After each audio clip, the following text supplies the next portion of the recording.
Friends, నేను మీ advocate Ramesh పెట్ల.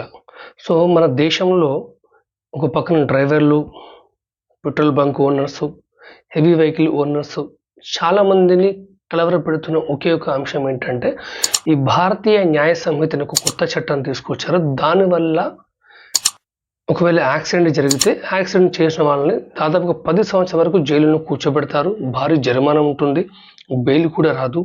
So ఇటువంటి ఎన్నో అంశాలు చాలామంది కలవరపెడుతున్నాయి. దాని గురించి మనం ఇప్పుడు తెలుసుకుందాం. అంతకంటే ముందు మీరు ఈ ఛానల్కి సబ్స్క్రైబ్ చేసుకోండి, చట్టాల పట్ల అవగాహన పెంచుకోండి. So please subscribe to channel.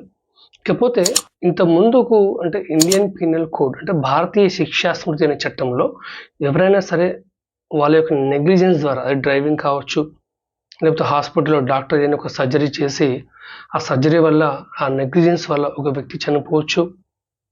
అంటే ఒకరి నిర్లక్ష్యం వల్ల ప్రాణం పోయింది అనుకోండి, అంటే ఉద్దేశపూర్వకంగా కాదు, తెలియక ఒక నిర్లక్ష్యమైన ధోరణిలో ఎదుటి వ్యక్తి యొక్క ప్రాణాన్ని కనుక బలిగొంటే వాళ్ళకి ఐపీసీ సెక్షన్ 304A ప్రకారం వాళ్ళకి జైలు శిక్ష, అలాగే జరిమానా ఉండేది. కాకపోతే అది బెయిల్ వచ్చేది, కాకపోతే కాంప్రమైజ్ కావడానికి వీల్లేదు, వారంటీ కేసు అది.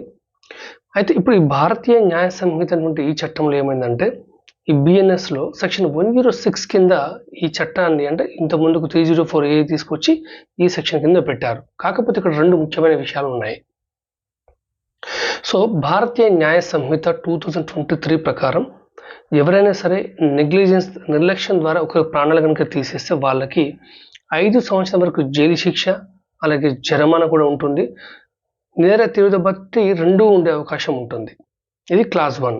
దాంట్లో క్లాస్ 2.2 ఏంటంటే, ఎవరైనా సరే నిర్లక్ష్యంగా డ్రైవింగ్ చేసి ఎదుటి వ్యక్తి యొక్క ప్రాణాలు పోవడానికి కనుక కారణమైతే, ఒకవేళ ప్రాణం పోయినప్పటికీ, యాక్సిడెంట్ చేసినప్పటికీ పోలీస్ ఆఫీసర్ కానీ లేకపోతే మ్యాజిస్ట్రేట్కి కానీ ఇన్ఫామ్ చేయకపోతే, ఆ విధంగా నిర్లక్ష్యాన్ని ప్రదర్శిస్తే వాళ్ళకి మాత్రం 10 సంవత్సరాల వరకు జైలు శిక్ష, అలాగే జరిమానా కూడా ఉంటుంది.